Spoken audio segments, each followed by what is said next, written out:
Hey there, it's Mr. Loren. If you're like me, you've been stuck inside, right? Sheltering in place, keeping away from people, social distancing. So I have some ideas for learning outdoors instead of just running around playing games, but let's try using nature. Let's try using nature to build some more skills and make a pretend kitchen, all right? We can work on everything from fine motor skills to gross motor skills. We can work on all your academic skills, the reading, the writing, the math. We can work on size comparison. We can do our speech and our language skills too, our self-help skills, our adaptive skills, self-care, washing our hands, taking care of ourselves, self-feeding, all those things just through nature and some pretend things. So I have a bucket for water, I've got pretend spoons, I've got sticks, I've got leaves, all kinds of things for nature, all the things that you can find naturally around you. So it's a little rainy outside. I'm going to work in my messy garage, so you'll have to excuse me, but let's go see what we can go cook up. All right, let's go check it out. Thanks for joining us. All right, so welcome to my garage kitchen. You know, I'd be outside where it's nice, but it's just starting to rain a little bit, and I'm not a kid, so I want to be inside. But I just wanted to give you some ideas of all the stuff that I put out. In a classroom, you'd have your kitchen, your dramatic play area. There'd be all kinds of fun things for kids to use. Nice, safe toys that are all kid-friendly. They're not going to get hurt. But at home, you can have fun. You can get hurt. You can use tongs. You can use sticks. You can use forks, all kinds of stuff. And, you know, you're there hanging out and playing with them. So when I say getting hurt, I'm just kind of kidding around. So I set up this little area here, and let's kind of look at some of these different toys, because once outside, the kids' playground is right there. Their imaginations will take them places that you didn't know they could travel to, and they'll bring you with them. So this was an activity we did. We collected some nature. We put them inside this egg carton. So here's an egg carton, all repurposed materials, and inside here's all the nature that we found from my yard, like a sprig of spruce, pine tree, a stone, there's leaves, there's some ivy in there that's not poisonous, and some flowers. Here's some moss. So kids love to go outside. They love to explore. And if you give them a container and say, hey, can you go collect me some nature? They'll go collect you nature. They'll put stuff in here and they'll use it. So what I like to do is I like to set up a kitchen. And I know there's a lot of kids out there that like to do their own cooking. So they might cook with soil and water, dirt and water. They might make their mud soup or mud coffee or mud cake. They might add leaves or grass. So that's the whole gist of it. We're going to use nature, and we're going to use it in a way that we can build some learning skills. So in here, there's a lot of skills that we can work on with kids. We can work on self-feeding because we're working with forks. We can work with spoons or sporks. If you entrust your child with a plastic knife, you can use a plastic knife, because why not? Let them cut, let them fool around with it, let them play with the tools so that they can become more efficient with them, and then they become more successful when they see them in the real environment. Here's some chopsticks, tongue depressors, some popsicle sticks are always fun for mixing and stirring. I made a little countertop here just with an old Tupperware. Then you can flip it over, put all your toys back in it. If you want, drill some holes in here, so when you flip it, all the moisture will come out. You can, I throw some old socks in here as rags. That's just to wipe hands. You don't need to have a wet wipe or water with every single little piece of dirt on your finger. Kids are building up a tolerance for getting dirty. If you get muddy, that's okay, it washes off. You could get a towel, make a nice tablecloth, set the table with different plates. You can have a menu, maybe with a piece of scrap paper or cardboard. You can write down the different items on the menu, or if your child's already drawing a little bit, they can draw an item. They can make up their own menu, so when you come visit them at their restaurant, they can serve you just like they would in a real restaurant. So I'm going to put some ingredients on the side. You can tie in all sorts of things. They can prep the food. They can work on their scissor skills, right? They can put their thumb in the little hole, fingers in the big hole, and they can keep their thumb up, their elbow in, and they're doing their scissor cutting. Open, shut them. Open, shut them. They can practice cutting all the ingredients and prepping them, right, for the meal, so they can practice cutting. Why not?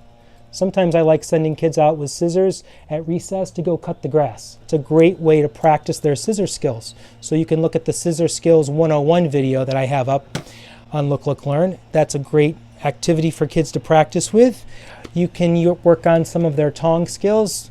All the occupational therapists will be happy when they can start pinching, right? They're using their coordination to pinch and pick items up at the restaurant. You can change the items up, so sometimes it's a rock, might be a little harder to get. They can take those ingredients and they can put them in their bowl, right, to make their soup. Maybe they're going to make a rock soup. Delicious. And they need to add some vegetables. And what else would go in rock soup? Ooh, how about some dried leaves might go in there. And then, of course, you'll need some water. So one of the key essential ingredients for all your outdoor play is water. So get a nice big bucket of water, leave it out for them. They can scoop the water and add it to the soup. Then they can use an old spoon. Don't go to your kitchen cabinet to get them a kitchen drawer. Get an old spoon, and then you could designate this as the outdoor spoon that goes in your bucket. So here you are mixing and stirring. Careful, it's hot, right? We're pretending. It's all pretend play. Old measuring spoons here, and you're also working on their skills, such as big, or is it a little scoop? Is it a little scoop? So different size comparisons. I love getting a bag of sand, like playground sand, and just leaving it out with a bucket of water. And kids can go and they can scoop their sand. They can put it in. On a rainy day, I have cardboard set up right here, so they can just work on the cardboard, and then it's much easier to clean up. If you're in the garage, you can just sweep it right out into the driveway. If you don't have the luxury of a garage or a driveway, outside, on a deck, on a balcony, or if you have to, even on the kitchen floor, just a smaller area. And maybe you won't be using dirt and nature. Maybe you're using some rice and dry pasta, and you can still add some water. I know it'll get a little mushy, but that's okay because kids love getting messy. Here's an old style mixer. This one's broken, but you can still find them where they spin, right? The kids can turn the crank. Great for building up those fine motor skills. And I have an old pan here. It's an old popover pan, right? We have tons of muffin tins in our homes that we don't use, or they're all dirty. So we are a society that likes to throw things away. Well, I like to keep things. So you can use these to put different ingredients in, or they can make their cupcakes. Here is, a funnel. They make so many different size funnels. Great for pouring ingredients like rocks, like gravel, like dirt. Outside activity. Here's some little muffin papers, of course. Kids love cupcakes, so you can practice. I wonder where this will fit. Will it fit inside? Ah, it will. How about in the muffin tin? Will it fit inside? It will. It's a little small, but that's okay. We're pretending. All right, I've got to go to work. Can I have some food to go? Sure. The child can scoop some food for you and scoop, and then you can even work on putting a lid on if you want. Right? These are some skills to have. Just lining things up. You're talking about shapes. I want the rectangle container. Or do you want the circle container? Oh, here's some other containers. Look, an old ice cube tray, or a little tray that was used for some shumai, frozen shumai. So it has all different compartments. How many compartments are there? 1, 2, 3, 4, 5. You're working on counting skills. Are there more compartments in this ice cube tray or more in this tray? Well, there's 1, 2, 3, 4, 5. There's 5 rows. And how many columns? 1, 2, 3, 4. There's 4 columns. You can count up your columns and rows. These are all the pre-math skills that they're going to use in kindergarten, first, second grade, right? They're going to start working on diagonal, toothpicks, right? They're a little sharp. You know your kids. But maybe they can use them for putting inside. Maybe they are the birthday candles when they make some dirt mud birthday cake, right? And they can pretend to light them with a pretend fire. Careful, it's hot. And the flame comes on and you have it in your cake. Here's the medicine cups. These things come, right? We have so many of them all lined up. They're stacked in our drawers. So these are great for measuring and scooping. You can line a whole bunch up. You could even add some food coloring to change the colors. Make your potions like a friend of mine, Max, where you can mix the colors together and make your potions. I love using old Play-Doh containers too. Look at these. You can talk about different sizes, right? One is large, one is medium, and one is small. Now we can even tie it into a story like Goldilocks, right? Here's Baby Bear's porridge. Here's Mama Bear. Here's Papa Bear. You can even ask your customers, what would you like? Would you like the big container? Would you like the medium container? What color would you like? They can add different food to it inside. Maybe they need to make a stove. Oh, look, You can get some old wood. All of a sudden now you have a stove and you can turn it on. It's really hot. I can even tie in letters with some blocks if I want. I can talk about cubes, right? We're talking about shapes, or cylinders. Sure, we can add some spheres. We can add some circles. So look, here's the letter T. This one is going to be tomato soup. Ooh, what other words, food words start with the letter T? Tomatoes, tomato soup.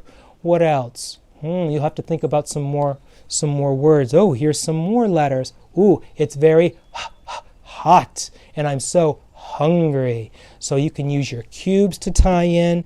I have an old turkey baster here, right? Great for putting in.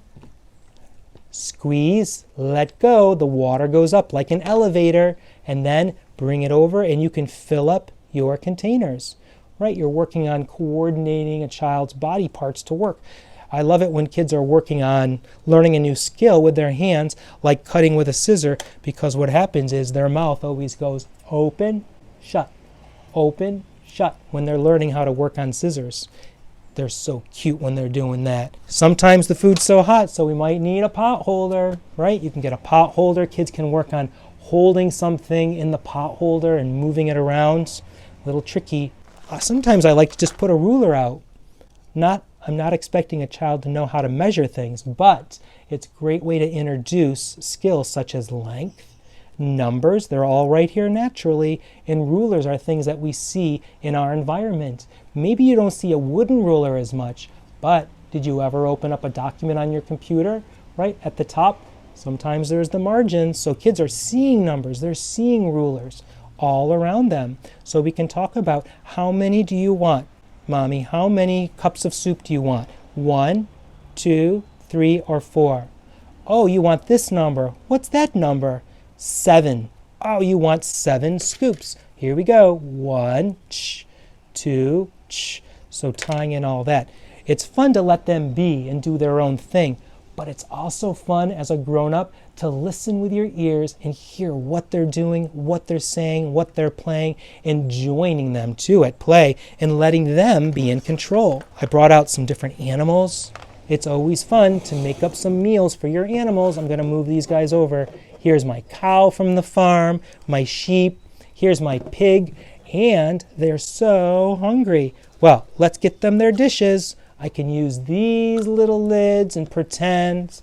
All right, they are so hungry. They're going to have something delicious to eat. All right, which animal has the smallest dish? Which one's the smallest? Did you say the pig? Then you're right. Let's feed the piggy. Here we go, piggy. I'm going to give you a little scoop. It's hot. Be careful, pig. Okay, here you go. Psh. Okay, make sure you blow. All right, which animal has the biggest dish, the biggest one? Did you say the cow? You're right, that's the biggest dish. Here goes the cow. If you have an old doll, I have one here. Unfortunately, her head popped off. All right, but you can get a doll, and now you have a customer for your restaurant, and you can feed your doll. Kids are so used to being fed, right, when they're little, so now they can be the ones to be the grown-up, and they can feed. So again, don't let your child take the doll from their room. That was your doll when you were a child, and it's very special. But you can designate a toy doll to be in your bucket, right, inside your outdoor kitchen bucket. All right, stay there. The head rolled off. Oh, it's time to go, so you might need a doggy bag. Maybe they can put some ingredients inside a bag. Kids naturally love putting things in and out, and you know that because they'll come in their room, they'll find some toys, and they'll dump. Then they might put some things in, and they'll dump. They may open up a playhouse and put the toys in and close it. They may take a shape sorter and put all the shapes in. Kids love in and out play. That's a great 2-year-old skill that kids are doing all the time. Now we're going to take that skill and we're going to add some purpose, some function to it. I even keep old cords around. Kids love playing with stuff. So as they're grown up, you just need to make sure that they know it's the things in here. If they find something at home, well, they just have to ask you if it's okay to use, all right? And we're always encouraging positive behavior and positive words and vocabulary. Outside, they may find some dirt, they may find some flowers. All right, you just have to give them the rules. This is where you may dig. This you may not dig. All right, so there are some ideas for your outdoor kitchen. It's a bit of a disaster here, but that's part of having fun. All right, enjoy. Have fun in your kitchen and cooking up something yummy. I can't wait to see what you make. Send us a photo, all right? I want to see what it looks like.